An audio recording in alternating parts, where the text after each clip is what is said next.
은혜 받으실 하나님의 말씀은 룻기서 1장 15절로 18절에 있는 말씀입니다. 이 계시의 말씀을 읽을 때에 우리와 함께 하시는 주님의 음성으로 들려줄 수 있기를 원합니다. 함께 낭독을 하겠습니다. 나오미가 또 이르되 보라, 내 동서는 그의 백성과 그의 신들에게로 돌아가나니 너도 너의 동서를 따라 돌아가라 하니, 룻이 이르되 내게 어머니를 떠나며 어머니를 따르지 말고 돌아가라 강권하지 마옵소서. 어머니께서 가시는 곳에 나도 가고 어머니께서 머무시는 곳에서 나도 머물겠나이다. 어머니의 백성이 나의 백성이 되고 어머니의 하나님이 나의 하나님이 되시리니 어머니께서 죽으시는 곳에서 나도 죽어 거기 묻힐 것이라. 만일 내가 죽는 일에 어머니를 떠나면 여호와께서 내게 벌을 내리시고 더 내리시기를 원하나이다 하는지라. 나오미가 룻이 자기와 함께 가기로 굳게 결심함을 보고 그에게 말하기를 그치니라. 벳 멜라건이라는 분이 이런 책을 썼습니다. 바보들은 항상 결심만 한다. 저자는 전 세계를 30여 년 동안 돌아다니면서 많은 사람들을 만나서 조언도 하고 격려도 해 주었습니다.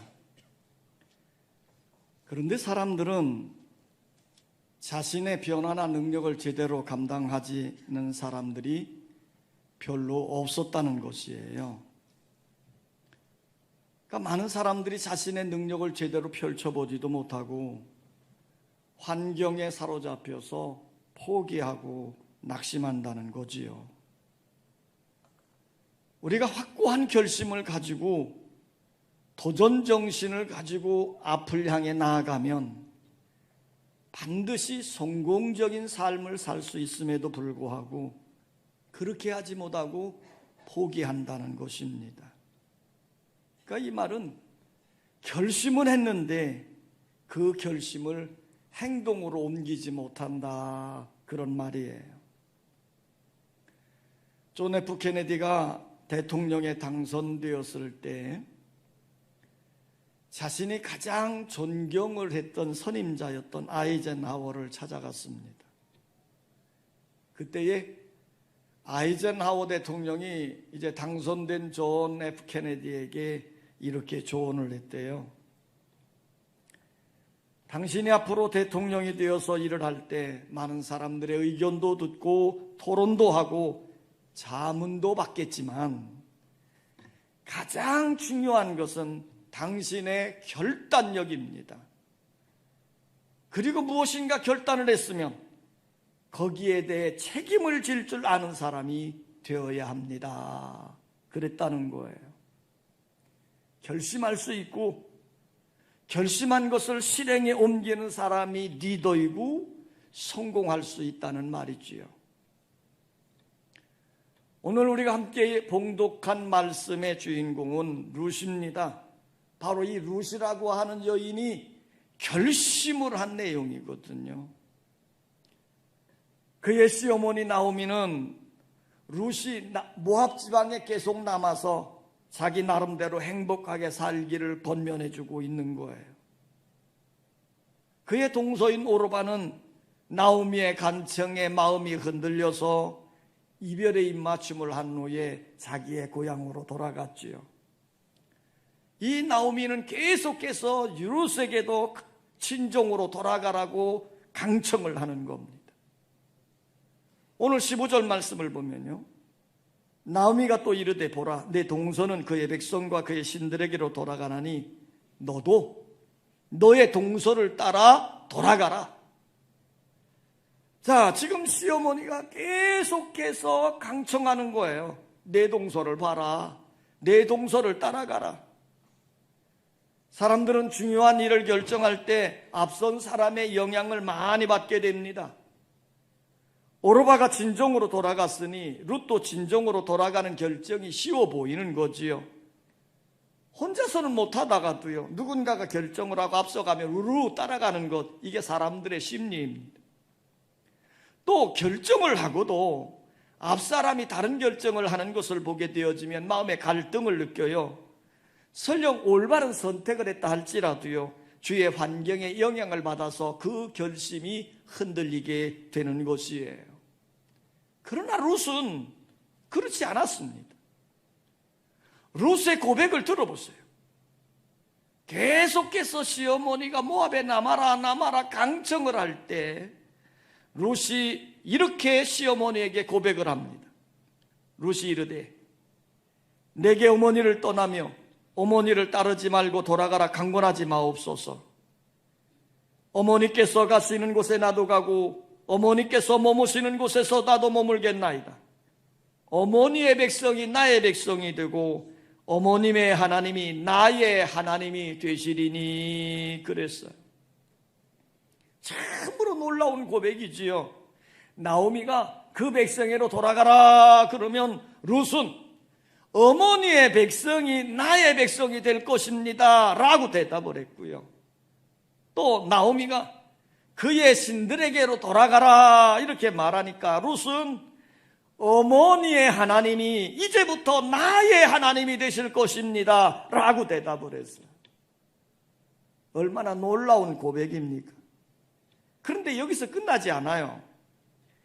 어머니께서 죽으시는 곳에서 나도 죽어 거기 묻힐 것이라. 만일 내가 죽는 일에 어머니를 떠나면 여호와께서 내게 벌을 내리시고 더 내리시기를 원하나이다 라고 하였습니다. 룻의 결심은 대단한 신앙적 결심이요 사랑에 대한 결심입니다. 죽음이 그대들을 갈라놓을지라도, 많이 듣던 말 아닙니까? 결혼식을 할 때 한 번쯤은 다 이런 서약을 합니다.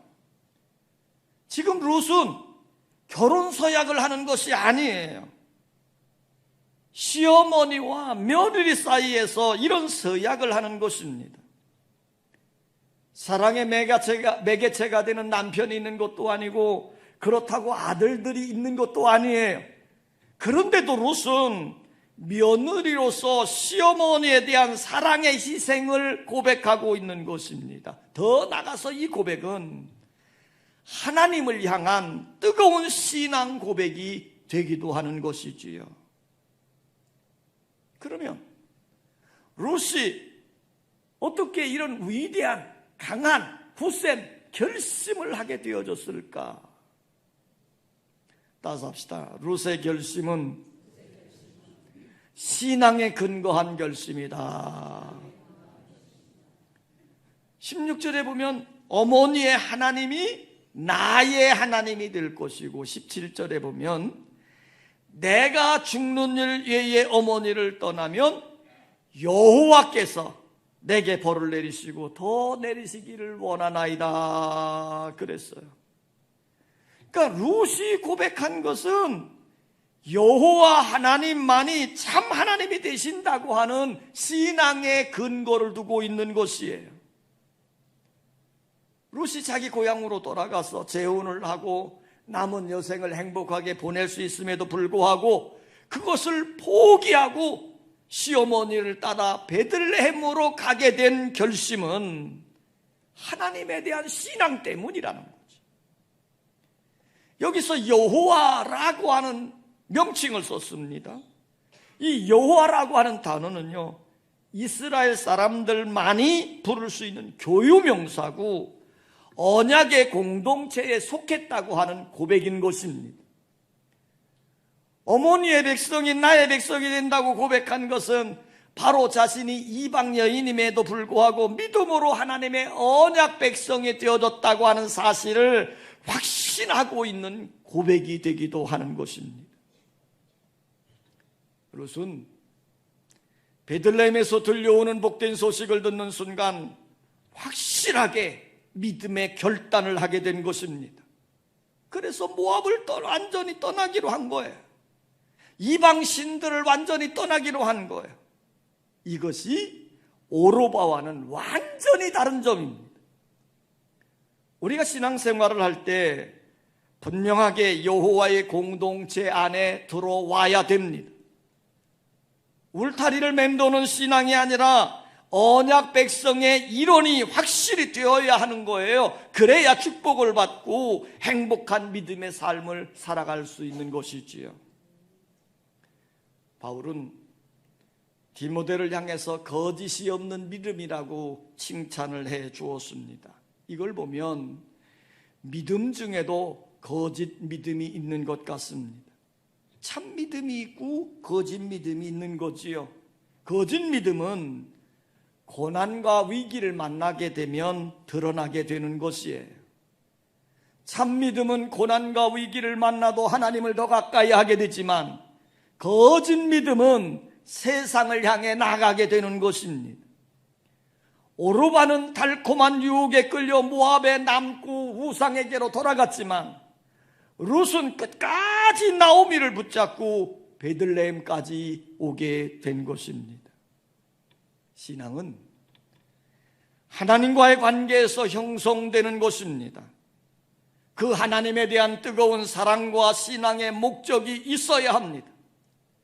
분명한 목적을 가지고 결심하며 나갈 때 뛰어난 믿음의 사람으로 우뚝 서게 되는 줄 믿습니다. 미켈란젤로가 위대한 조각가가 될 수 있었던 것은 스승의 가르침 덕분이지요. 이 미켈란젤로가 14살 되었을 때 보톨도 지오반이라고 하는 선생님을 만나게 됩니다. 이때 선생님이 미켈란젤로에게 묻는 거예요. 너는 장차 어떤 사람이 되기를 원하니? 예, 저는 조각가가 되겠습니다. 그래? 그러면 조각가가 되어지려면 어떻게 해야 되니? 열심히 공부하고 기술을 터득하고 훈련을 열심히 받아야 되겠지요. 그때 지오바니 선생님은 어린 미켈란젤로를 데리고 술집이 많은 뒷골목으로 갔습니다. 그리고 어느 술집에 들어갔어요. 그랬더니 그 술집 안에 작은 조각품들이 많이 이렇게 진열되어 있는 것을 보게 돼요. 예수를 극도로 사랑하고 있는 미켈란젤로의 마음에 분통이 터지는 겁니다. 어떻게 이렇게 귀한 작품이 이런 술집에 놓여있나? 그리고 마음에 울분이 일어나는 거예요. 그때 지오바니 선생님은 다시 미켈란젤로를 데리고 이제는 성당으로 갔습니다. 예배당 안에 들어갔더니 거기에도 아름다운 조각품들이 쫙 진열이 되어져 있는데, 그 조각품을 보는 순간 미켈란젤로가 탄성을 부르는 거예요.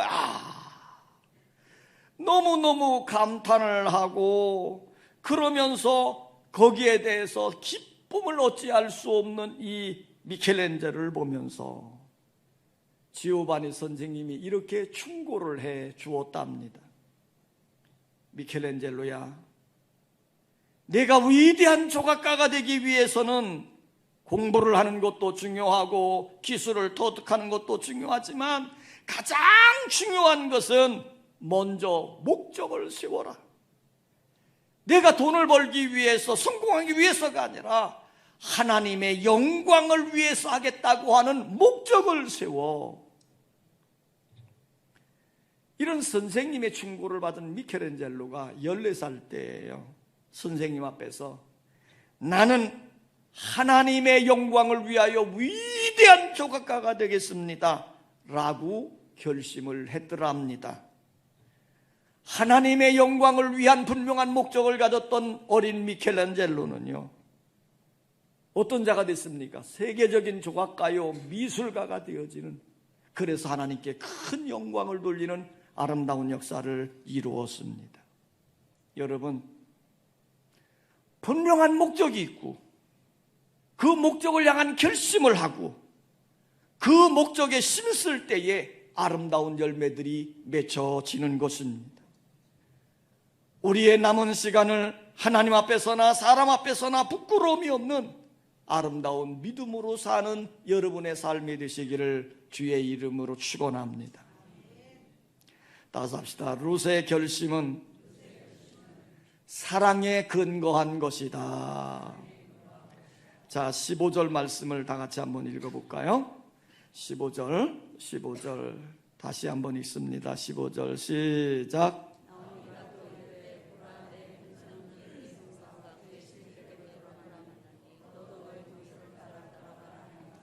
지금 나오미가 룻에게 말하는 겁니다. 봐라, 내 동서는 그의 백성과 그의 신들에게 돌아가지 않았니? 너도 너 동서를 따라서 내 고향으로 가. 지금 이렇게 말했어요. 그랬더니 그 말을 들은 룻이 이렇게 대답하는 겁니다. 자, 룻의 위대한 결심을 우리 한번 읽어보겠습니다. 16절로 17절이에요. 16절로 17절 시작.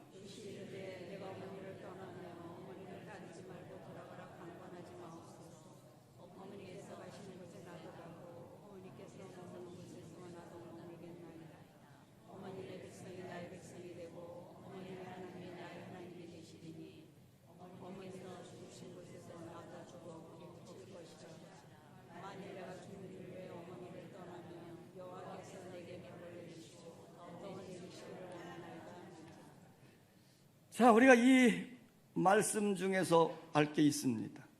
사랑이 뭘까요? 사랑은 함께 하는 겁니다.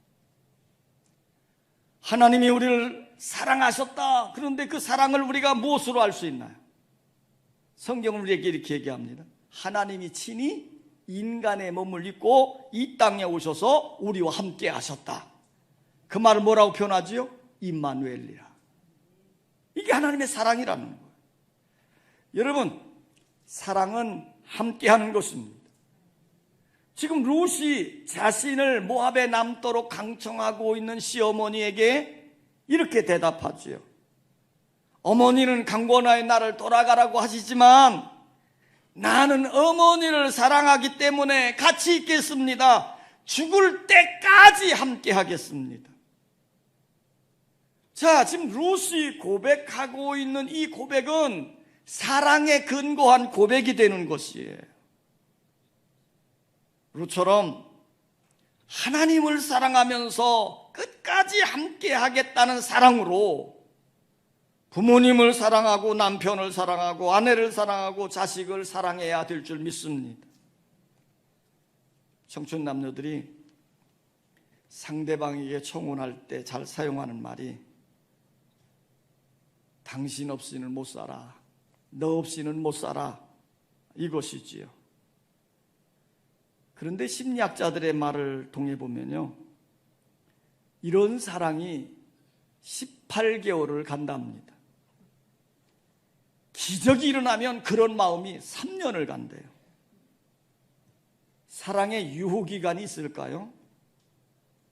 헐스토리라고 하는 그 월간지에 설문조사한 것이 실린 적이 있었는데요, 그 설문조사에 이런 걸 질문했습니다. 사랑의 유효기간이 있느냐 하고 부부에게 물어보니까 70%가 있다 이렇게 대답을 했대요. 그게 또 묻는 겁니다. 사랑의 유효기간이 있다면 얼마 동안이냐 그랬더니 대부분 3년이다 그랬답니다. 그래서 또 묻는 거예요. 만일 부부의 사랑이 식었다면 어떻게 회복하느냐 이렇게 물어보니까 남자들의 42%는 노력을 해보겠다 이렇게 대답을 했는데, 반면에 여자들은요 80%가 이별을 선택하겠다 그랬답니다. 남자들 조심해야 돼. 이런 악한 시대에 살고 있는 우리는 룻의 신앙을 본받아야 합니다. 어머니와 함께 있겠습니다. 죽어서도 함께 있겠습니다. 얼마나 귀한 사랑의 고백입니까? 오늘을 살아가는 삶의 현장에는 수많은 많은 문제들이 있지요.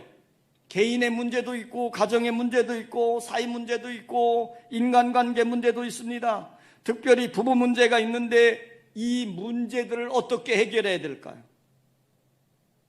해답은 단순합니다. 해답은 하나입니다.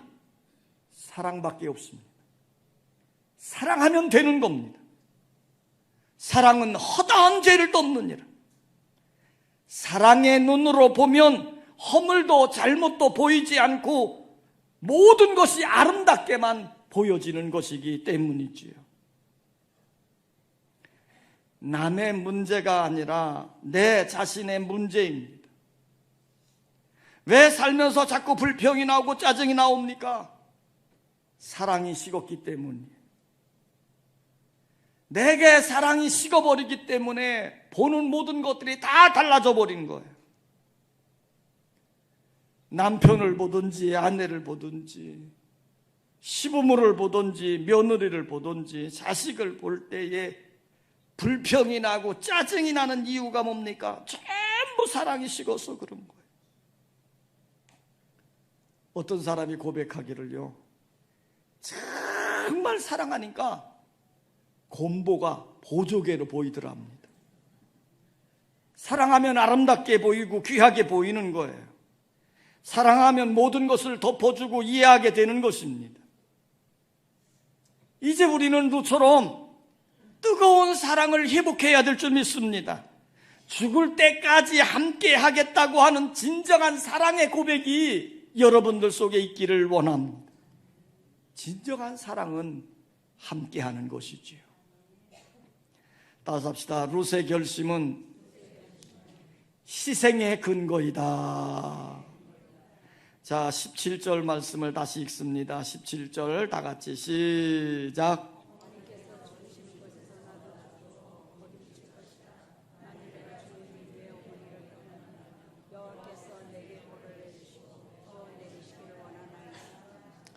이미 룻은 희생을 각오했어요. 어머니를 따라 집을 나서는 순간 그는 자기의 고향과 자기의 앞으로 누려야 될 행복에 대한 모든 것들을 다 포기했어요. 더 나가서 미지의 세계인 베들레헴까지 가서 거기에서 당할 어려움, 핍박, 차별 이런 고생도 다 각오했어요. 그리고 어머니와 함께 죽겠다고 결심도 했습니다. 그렇기 때문에 룻의 결심이 전혀 변하지 않는 거예요. 죽을 것을 각오했는데 무엇에 흔들리겠습니까? 우리가 주님을 믿고 따르는 제자가 되려면 희생을 각오하는 헌신이 있어야 됩니다. 예수님은 이렇게 말씀했습니다. 아무든지 나를 따라오려거든 자기를 부인하고 자기 십자가를 지고 나를 따를 것이니라. 그래서 베드로, 야고보, 요한은 어떻게 했습니까? 주님을 따르기 위해 그물도 버리고 배도 버리고 가족도 버렸어요.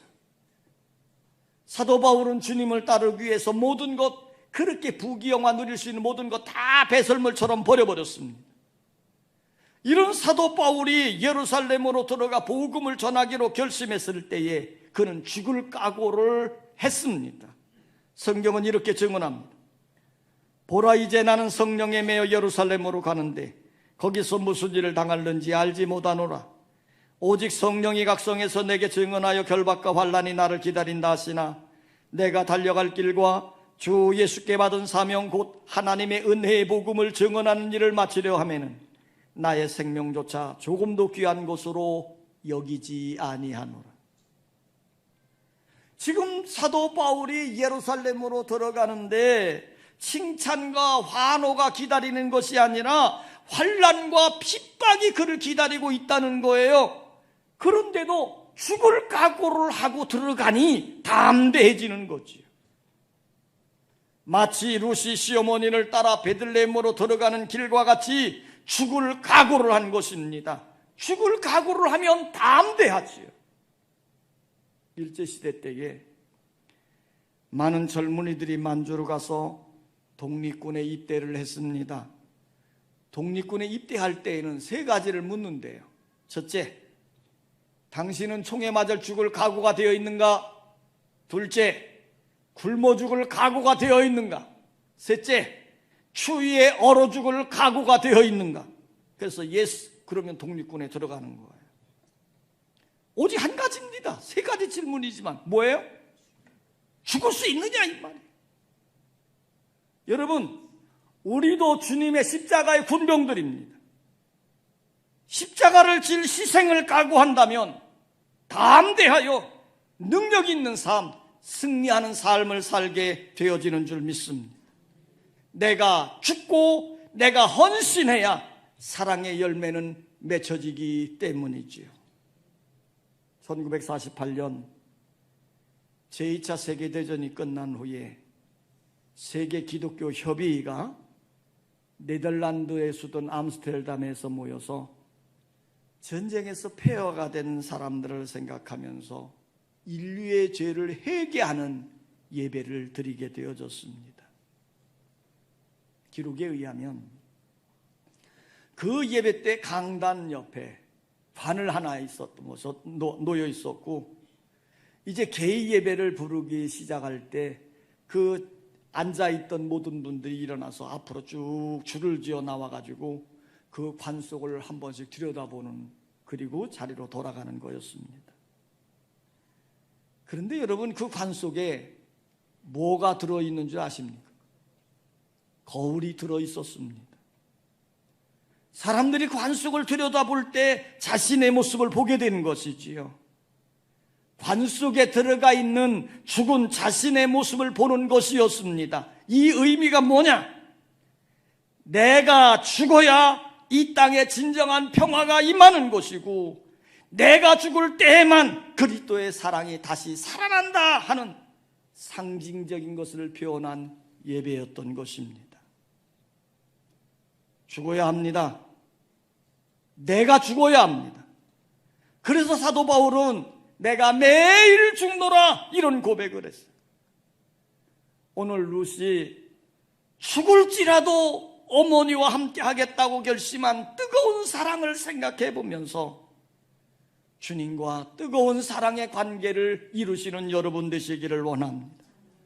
우리가 살아도 주를 위하여 살고 죽어도 주를 위하여 죽나니 그러므로 사나 죽으나 우리가 주의 것이로다. 아버지 하나님, 우리에게 건강을 주시고 살려주셔서 우리의 생애를 아름답게 살아갈 수 있도록 도와주시니 감사를 드립니다. 진정 우리가 이 땅에서 잘 사는 것은 하나님을 위하여 우리가 헌신하고 정말 주님을 사랑하며 믿음 가운데 거하는 것입니다.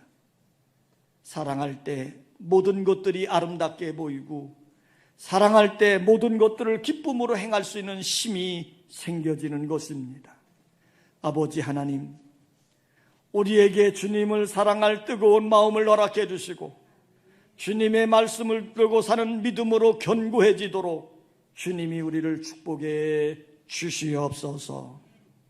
예수님의 이름으로 기도하옵나이다. 아멘.